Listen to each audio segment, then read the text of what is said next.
It's after midnight, the kind of hour where the world feels thinner, like the noise of the day has finally peeled away, and what's left is just breathing. If you're driving, keep your eyes on the road. If you're lying in bed, don't worry if sleep doesn't come right away. This show isn't meant to rush you anywhere. You're listening to The Late Line. I'm Poke. Tonight's been quiet, too quiet, honestly. But there's been someone holding on the line for a long time now. They didn't ask to be rushed. They didn't ask for advice. They just said they needed to explain why they were calling tonight. Those are usually the calls that stay with me. All right, let's bring them through.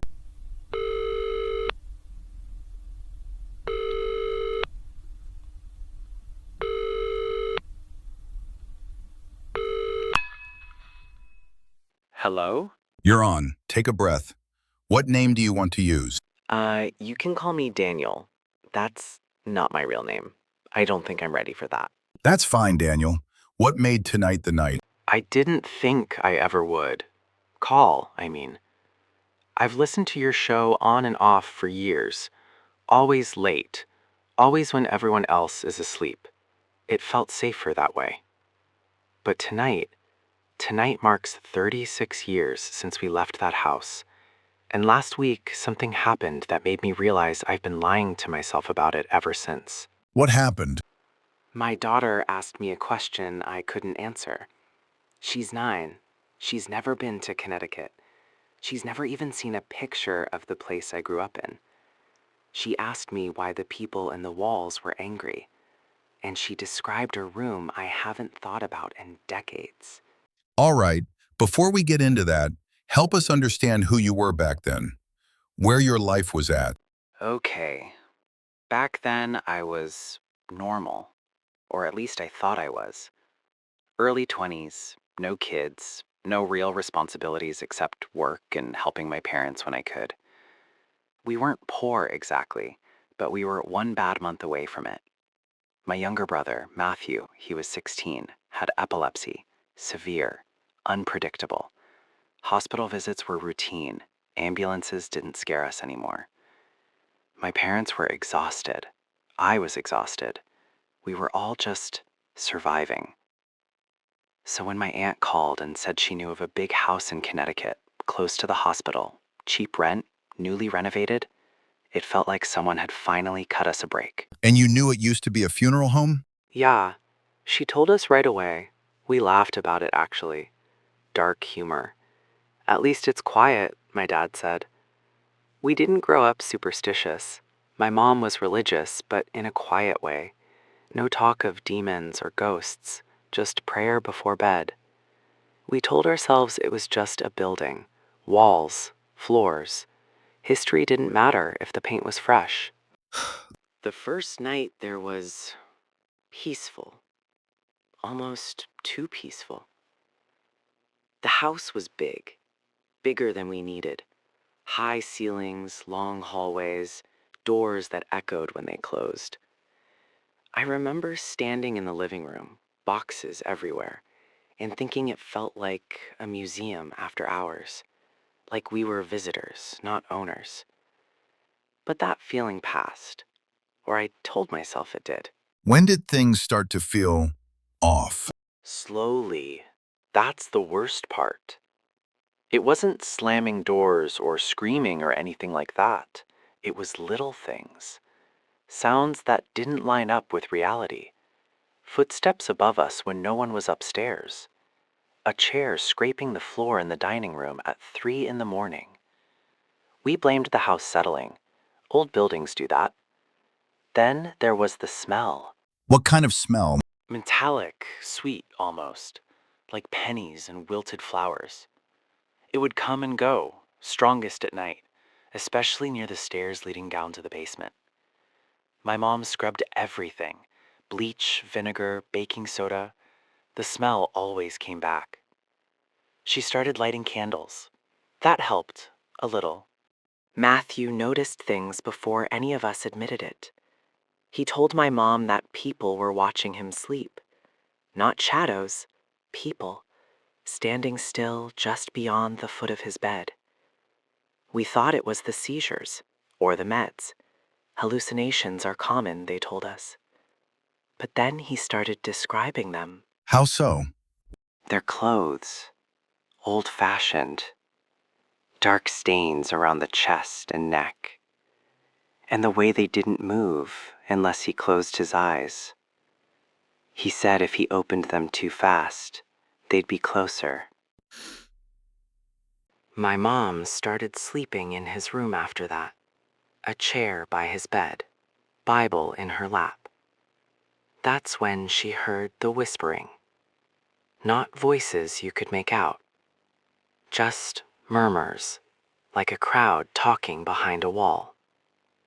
She never told my dad, not at first. She didn't want to scare him. Did your dad experience anything? He did. He just didn't talk about it until later. He started working longer hours, coming home late, sleeping on the couch. One night, I found him sitting in the dark, staring at the hallway. He told me the house didn't like him moving things, said it felt offended. Offended? Yeah, he said every time he tried to fix something, loose floorboard, jammed door, it got worse. Like the house wanted things the way they were. I laughed it off. I wish I hadn't. Matthew's seizures got worse, more frequent, more violent. Doctors couldn't explain it. Adjusted meds, ran tests, nothing helped. And every time he had one, the house reacted. Lights flickered. The temperature dropped so fast you could see your breath. Once, during a seizure, every door on the first floor slammed shut at the same time. All of them? All of them. I was standing in the hallway. I felt the air move, like something rushed past me. I didn't see anything. I didn't want to. The basement is where things stopped being ignorable. I avoided it at first. Everyone did. The stairs felt wrong, narrower than they should have been. One night, the circuit breaker tripped. Whole house went dark. Dad was at work. Mom was with Matthew. So I grabbed a flashlight and went down. What did it look like? Not like the rest of the house. The walls were unfinished, concrete and stone, and there were rooms that didn't make sense. Long, narrow spaces with drains in the floor, hooks in the ceiling. That's when I found the panel, loose, half hidden behind a shelf. Inside were photographs. Photographs of what? Bodies, lined up, prepared, tagged. Some were peaceful, some weren't. And in one of them, I recognized the room. Matthew's room, upstairs.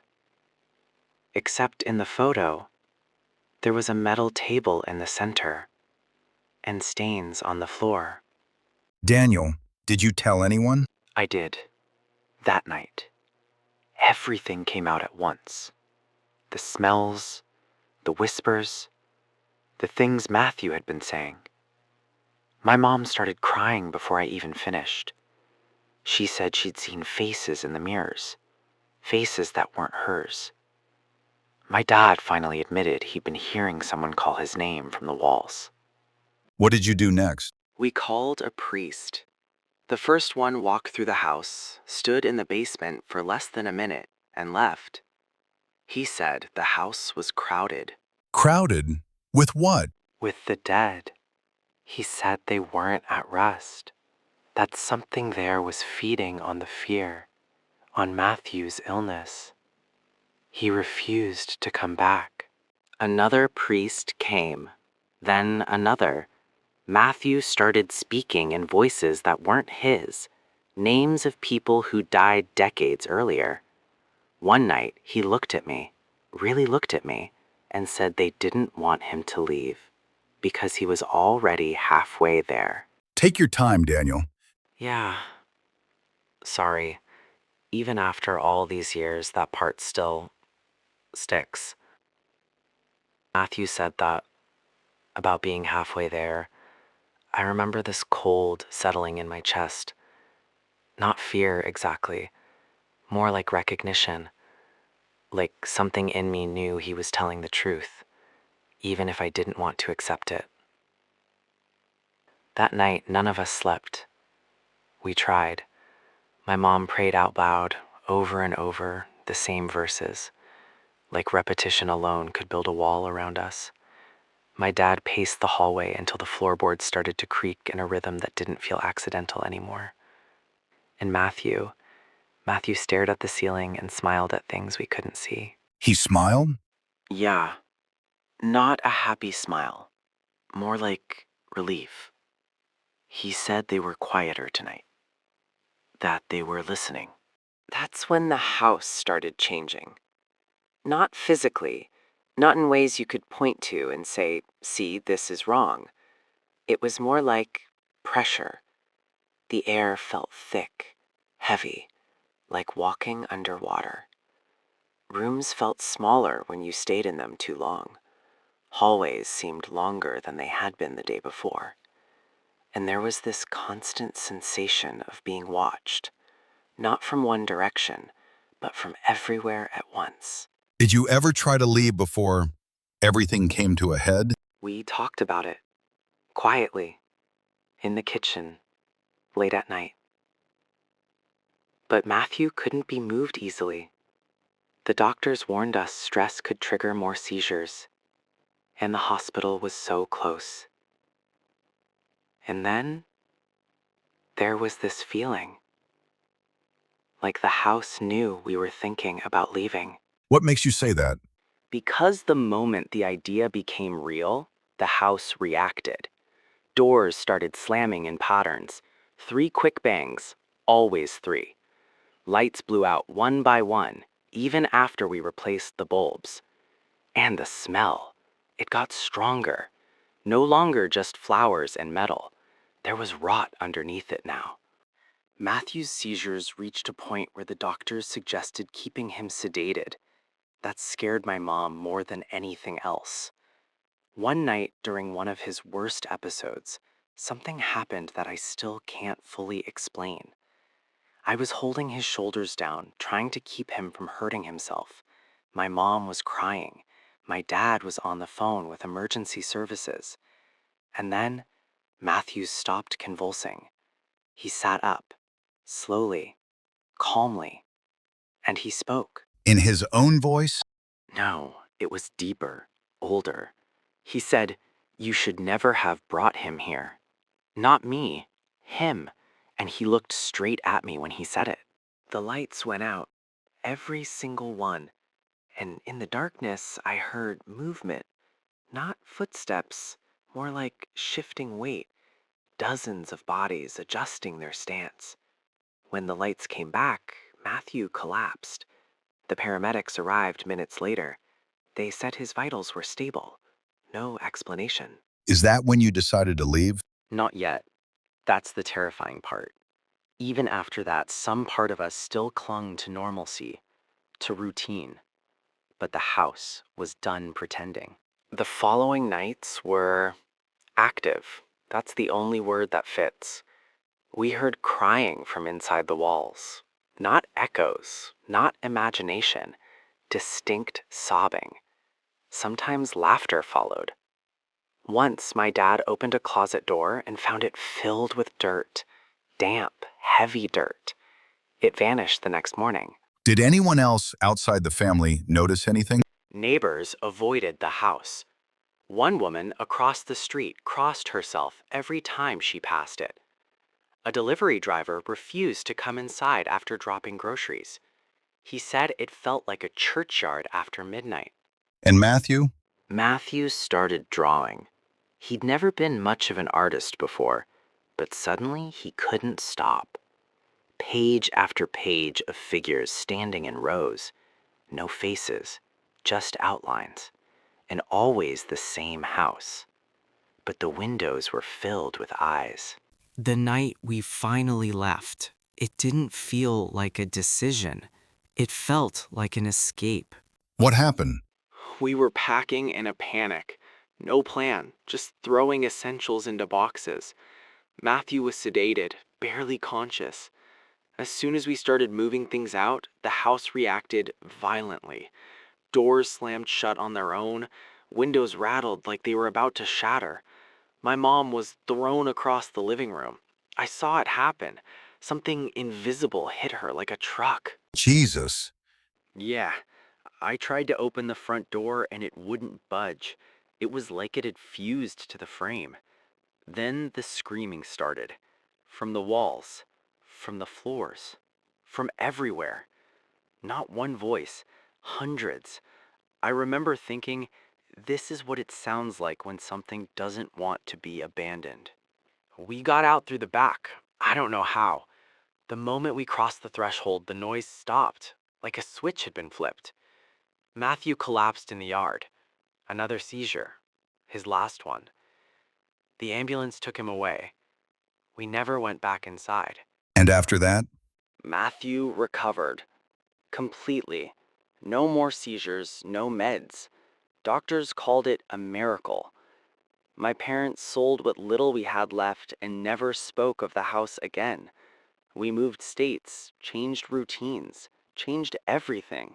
But it didn't end for you. No, I still dream about it. And now my daughter sees them too. Daniel, what exactly did your daughter say? She asked why the people in the walls were angry. She said they stand very still when she looks at them. And she described the basement. Every detail.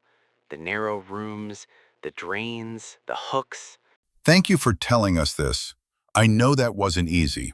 Thank you for listening, for believing me. You're not alone with it anymore. That helps, more than you know. Good night, Poke.